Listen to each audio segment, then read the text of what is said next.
अगर कोई किसान जैसे एक्सपायर हो गया जी तो वो जमीन का नामांतरण कैसे करेंगे उसके परिवार के सदस्यों के साथ? तो आपको क्या लगता है आने वाले भविष्य में इकोनॉमी में प्रोटेक्शनिज्म होना चाहिए या ग्लोबलाइजेशन ओपन मार्केट होना चाहिए? आपने साड़ी पहनी है, आप बता सकते हैं भारत के अलग अलग शहर जो अपनी साड़ियों के लिए जाने जाते हैं? 1 बीघा, बिस्वा, बिस्वांसी, इन तीनों में क्या 1 बीघा में कितने बिस्वा, 1 बिस्वा में कितने बिस्वा?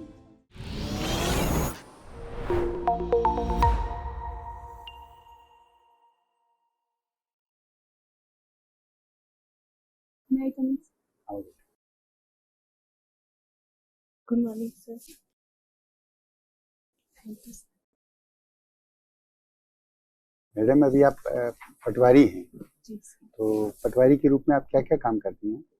जी सर, राजस्व अभिलेखों को तैयारी करना, हम्म, उनका संधारण करना हम्म, और राजस्व वसूली करना, नामांतरीकरण, कृषि जनगणना, पशुगणना संबंधी कार्य और जो भी प्रमाण पत्र वगैरह बनते हैं उसमें पटवारी की रिपोर्ट होती है और खराबा वगैरह ओलावृष्टि हो जाती है तो उस टाइम भी रिपोर्ट होती है खराबे का आकलन किया जाता है। एक किसान का जीवन में के हर पहलू पे पटवारी का उसमें योगदान है। जी ठीक है, किसान को कौन कौन से दस्तावेज उसके लिए आप तैयार करते हैं जो उसकी कॉपी वो लेता है? जी सर। जमाबंदी वगैरह। जमाबंदी में क्या क्या सूचनाएं रहती है? जी सर, जमाबंदी में एक तो खाता नंबर, फिर खाता धारक जो राजस्थान सरकार होती है और फिर काश्तकार का खातेदार का या काश्तकार का नाम और उसके बाद खसरा नंबर, फिर उसका रकबा यानी क्षेत्रफल और फिर लगान। जी जी। और इसमें कोई चार्ज वगैरह दर्ज है किसी का, कोर्ट का ऑर्डर है, बैंक का लोन है, वो इसकी सूचना आती है? हाँ सर। और लैंड की किस्म के बारे में? हाँ सर, किस्म के बारे में। अगर कोई किसान जैसे एक्सपायर हो गया जी तो वो जमीन का नामांतरण कैसे करेंगे उसके परिवार के सदस्यों के नाम? सर, उसके परिवार के नाम विरासतन नामांतरण हो जाता है। उसके लिए उस परिवार से संबंधित दस्तावेज लिए जाते हैं, जिसमें गांव में है तो सरपंच से वारिस प्रमाण पत्र और उस जो किसान फौत हुआ है उसका मृत्यु प्रमाण पत्र कागजात के आधार पर। कौन कौन वारिस हो सकते हैं? सर, कोई आदमी अगर फौत हुआ है तो उनकी जो पत्नी है और उनके जितने उनके बच्चे हैं, पुत्र और पुत्रियां, और कोई पुत्र फौत हो गया है तो उसकी पत्नी, पुत्र, पुत्रियां। जैसे सपोज करो कि उसकी माता वगैरह, जैसे कोई है एक्सपायर हुआ, उसके माता पिता हैं, वो भी वारिस हैं उसके? जी सर, उसकी माता वारिस होती है। और सपोज करो महिला के नाम से जमीन है, उसका पति उसका वारिस है? जी सर, अगर महिला ने वो जमीन खरीदी है तो उसका पति उसका वारिस है, और वो अगर उसको पीहर पक्ष से मिली है तो उसमें उसके बच्चे वारिस है। खरीदी है तो वारिस है? हाँ, अगर पीहर पक्ष से है तो उसमें पति वारिस नहीं है। तो उसमें वारिस नहीं है। और ये इसकी विवाद होता है तो हम उसका निराकरण कैसे करेंगे इससे संबंधित? इससे विवाद होता है तो अपन एसडीओ कोर्ट में वाद दायर कर सकते हैं कि मेरा हक है इसमें जिसको समुचित नहीं किया गया। ठीक है। दूसरा, पटवारी का जो ये जरीब होती है, ये किस पर्पज से काम आती है? सर, इसको भूमि का नाप करने के लिए उपयोग में लिया जाता है। 1 बीघा, बिस्वा, बिस्वांसी, इन तीनों में क्या 1 बीघा में कितने बिस्वा, 1 बिस्वा में कितने बिस्वांसी? सर, 1 बीघा में 20 बिस्वा होते हैं और 1 बिस्वा में 20 बिस्वांसी होता है। और बिस्वांसी का मापदंड कैसे करते हैं? 1 बिस्वांसी होती है सर 1 गट्ठा इंटू 1 गट्ठा इंटू 1 गट्ठा इंटू 1 गट्ठा। एक राजा टोडरमल हुए हैं जिन्होंने भू अभिलेख और पैमाइश इस क्षेत्र में बहुत बड़ा काम किया है। कौन थे ये? ये सर राजा टोडरमल अकबर के दरबारी थे। इन्होंने सबसे पहले देसाना पद्धति चालू की थी जमीन में भूमाप की, और इन्होंने बांस की जरी बनाई थी। कहाँ के रहने वाले थे ये? नहीं पता। एक रोडा एक्ट होता है जी, वो क्या होता है? सर, ये बैंकों की जब वसूली नहीं होती है तो बैंक एसडीओ साहब को निवेदन करते हैं और उस जमीन की नीलामी की जाती है। जमीन नीलामी की जाती है या कुछ और भी कर सकते हैं? हाँ, कुर्की होके फिर नीलामी लगान की तरह वसूली की जाती है। जी सर। अभी आप करंट रिसेंटली न्यूज पढ़ रहे हैं, ट्रेड वॉर चल रहे हैं, ट्रम्प साहब ने टैरिफ लगाए हैं, वापस रिटेलिएशन में चाइना दूसरे ऑर्गेनाइजेशन भी लगा रहे हैं, कंट्रीज भी कर रही है। हमने 1990 से एलपीजी की पॉलिसी शुरू करी इंडिया ने, लेकिन हम आज वापस देख रहे हैं कि पूरा वर्ल्ड उसके रिवर्सल में चल रहा है, प्रोटेक्शनिज्म की पॉलिसी पे आ रहा है। जी।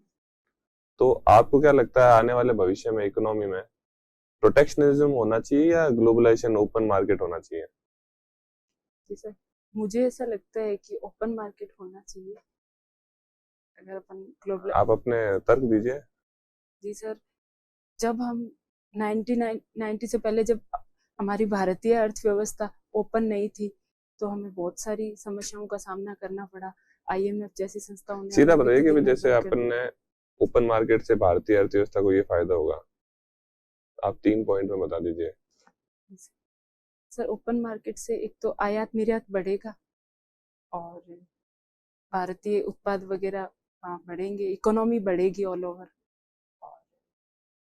आप आयात और निर्यात की बात कर रहे हैं, अब चाइना इतना सस्ता माल बेच रहा है, हम फ्री ओपन मार्केट कर दें तो आज हमारा फोन जो हम यहाँ पे कोई कंपनी बना रही है 15,000 का बना रही है, चाइना में से फोन आ रहा है 5,000 का 10,000 का आ रहा है, तो हमारी कंपनी को तो घाटा होगा। Sir, globalization free open market नहीं है, कुछ रेस्ट्रिक्शन जो तर्क संगत है उनको किया जाना चाहिए। तो फिर चाइना कहेगा हम भी करेंगे, एक्स्ट्रा रेस्ट्रिक्शन। सर, मुझे ऐसे लगता है सही। तो यूएसए भी यही तो कर रहा है। चलिए कोई बात नहीं, आप नागौर से हैं, जी। श्री बालाजी से आपने अपनी पढ़ाई करी है। जी। श्री बालाजी में सैंड ड्यून्स काफी फेमस है, धोरे, तो कैसे फॉर्मेशन होता है धोरों का? सर, धोरे रेतीली मिट्टी होती है, वो बहुत आंधी चलती है, आंधी से इधर उधर रेत से एक अलग अलग स्ट्रक्चर होते हैं, क्या क्या स्ट्रक्चर्स होते हैं? हाँ सर, इसमें बरखान होते हैं और बरखान होते हैं और सीप होते हैं, पैराबोलिक होते हैं और तारानुमा भी होते हैं। बरखान के बनने का क्या है प्रोसेस, क्या है, कैसे बनते हैं बरखान? जब हवा 90 डिग्री अनुप्रस्थ चलती है तब बरखान बनता है। अभी आप कल ही आपने अगर वेदर मूवमेंट देखा है तो वापस आंधी आई है, थोड़े तापमान में कमी आई है, किस वजह से हो रहा है ये? सर, जब गर्मी बहुत ज्यादा बढ़ जाती है तो अपने पश्चिमी राजस्थान में आंधी वो टेम्परेचर कम करने का काम करती है। कल वो वाली आंधी थी या कोई और कारण, जो नमी वाली आंधी, बादल भी थे? सर, कल वाली के लिए श्योर हूँ। पश्चिमी विक्षोभ की बात कर रहा हूँ मैं आपसे।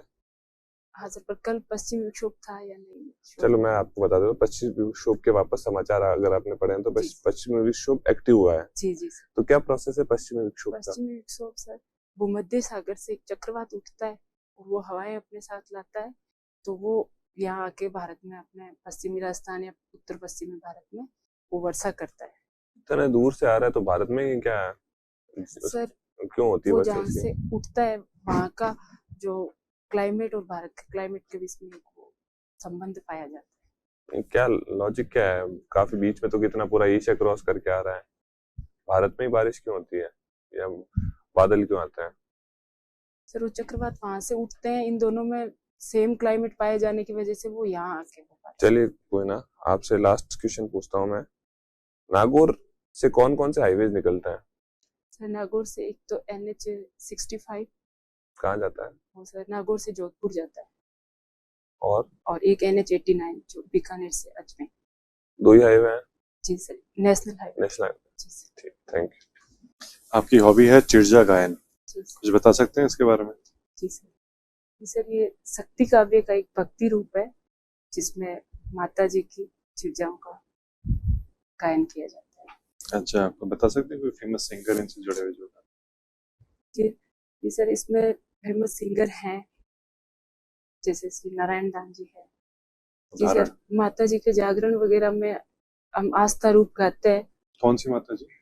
जैसे करणी माता जी, टेमड़ा राय की गाय माता जी, जिनकी आस्था में जो गीत गाए जाते हैं जी उनको चिड़जा गायन। जी। अच्छा, तो आप क्या सुबह शाम गाते हैं, कब गाते हैं? जैसे शाम को आरती के टाइम। आपने साड़ी पहनी है, आप बता सकते हैं भारत के अलग अलग शहर जो अपनी साड़ियों के लिए जाने जाते हैं? जी सर, सारे तो नहीं बता सकती। हाँ, सारे नहीं, सूरत है और साउथ में कांजीवरम साड़ी। अच्छा, सूरत तो बनारसी साड़ी, सूरत तो अपनी मैन्युफैक्चरिंग के लिए जाना जाता है। बनारसी साड़ी होती है, बनारस से होती है, साउथ से कांजीवरम साड़ी होती है। कांजीवरम का जो आपने नाम लिया, इसके बारे में बताइए, क्यों विशेष है वो, क्यों जानी जाती है? कांचीपुरम बोलते हैं सर, वो अपने फैब्रिक डिजाइन के लिए जानी जाती है। अच्छा, ऐसी साड़ियाँ जिनको GI टैग मिला है, बता सकते? सॉरी सर, कांचीपुरम को मिल रखा राजस्थान है। में एक साड़ी है जिसको जीआई टैग। जी सर, कोटा डोरी। हाँ, उस साड़ी की क्या विशेषता है? सर वो डोरिया है, वो स्पेशली बनाया गया है कोटा डोरिया और कोटा डोरिया की मुझे। अच्छा ठीक है। आप बीकानेर में आप जॉब करते हैं? जी बीकानेर में एक बहुत ही फेमस हवेली है, रामपुरी हवेली। जी। इसके बारे में बताइए क्या? सर ये लाल पत्थरों की बनी हुई हवेलियां हैं और एक ही स्ट्रक्चर में बनी हुई हवेलियां हैं। एक स्ट्रक्चर में बनी हुई? तो अलग अलग छज्जे वगैरह आगे बने हुए सेम सी दिखती है सारी हवेलियां, रेड लाल कलर के पत्थर। ठीक है। एक जोड़ बीड़ भी है, जी सर। ये क्यों फेमस? इस जोड़ बीड़ में सर खाली जगह या बहुत सारे, एक तो इसमें केंद्रीय उष्ट अनुसंधान केंद्र है और इसके पास ही केंद्रीय अश्व अनुसंधान केंद्र है। और एक वो जोड़बीड़ में वो कंजर्वेशन रिजर्व। किस चीज का कंजर्व? Sorry sir. आप गए हैं जोड़बीड़? देखा? जी सर। आपने देखा होगा पक्षी उड़ते रहते हैं हवा में बहुत सारे। गिद्ध है शायद। गिद्ध है। तो गिद्धों के संरक्षण की क्या जरूरत पड़ी? ऊँटों का तो समझ में आता है, उनकी संख्या कम होती जा रही है। गिद्ध तो हम देखते हैं कि जी सर, जैसे जोड़बीड़ जो एरिया है वहां मृत पशु वगैरह डाले जाते हैं तो गिद्ध उनको एक पर्यावरण चक्र को रखते हैं नियंत्रित, तो मुझे लगता है इसलिए। नहीं, उनके संरक्षण की क्या जरूरत पड़ी? मेरा सवाल ये आपसे। जो मृत सर पशु होते पर्यावरण हैं चक्र को नियंत्रित रखने के लिए तो ऐसे तो फिर हर शहर में ऐसा व्यवस्था होनी चाहिए जहाँ भी मृत पशु हो वहाँ पे हम डालें और आगे दाएं। अच्छा ठीक है। आपने कॉलेज किया एलबीएस उच्च माध्यमिक, ये एलबीएस कौन है? जी सर, मैंने 12th की है लाल बहादुर शास्त्री, हमारे भारत के सेकंड प्रधानमंत्री थे सर। सेकंड प्रधानमंत्री कब थे प्रधानमंत्री? जी सर, ये थे 1964 से 1966। अच्छा, इन्होंने नारा दिया जय जवान जय किसान, जी ये क्यों दिया? जी सर, उस टाइम देश में खाद्यान्न की कमी थी तो इन्होंने, और देश भी बाहरी मामले विदेशी आक्रमण भी हो रहे थे तो इन्होंने सैनिकों को सशक्त करने कौन के से लिए। आक्रमण हुए थे 1965? सर 1965 में पाकिस्तान का आक्रमण। अच्छा, ये आपातकाल कब कब लगा भारत में?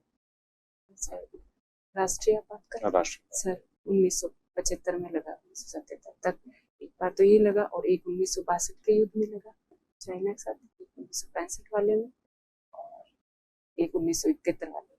तो 4 बार लग गया?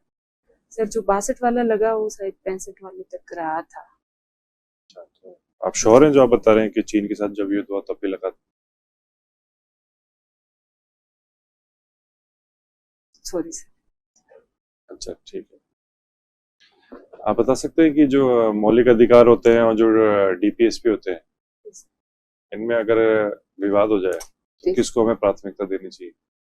जी सर, वैसे मूल अधिकारों को प्राथमिकता है पर आर्टिकल 39A और 39B और 39C नहीं, आप को। आर्टिकल पे मत जाओ, आप ऐसे जनरल बताओ मुझे कि अगर इन दोनों में अगर कुछ विवाद हो जाता है तो हमें किसको प्राथमिकता देनी चाहिए? सर हमारे संविधान में मूल अधिकारों को प्राथमिकता है। कहाँ लिखा है कि उनको प्राथमिकता?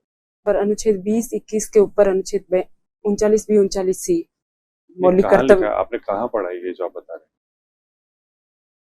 किताबों में लिखा जी है सर, या आपातकाल के समय सुप्रीम कोर्ट का कोई जजमेंट आया है? जी सर, या कॉन्स्टिट्यूशन संविधान में ही लिखा संविधान है? में संशोधन है कि अगर अनुच्छेद B और C के को पूरा करने के लिए अगर मौलिक अधिकारों की कटौती की जाती है, अनुच्छेद 20 और 21 की, सॉरी 19 और 21 की, तो उसको न्यायालय में। क्या है 21 अनुच्छेद?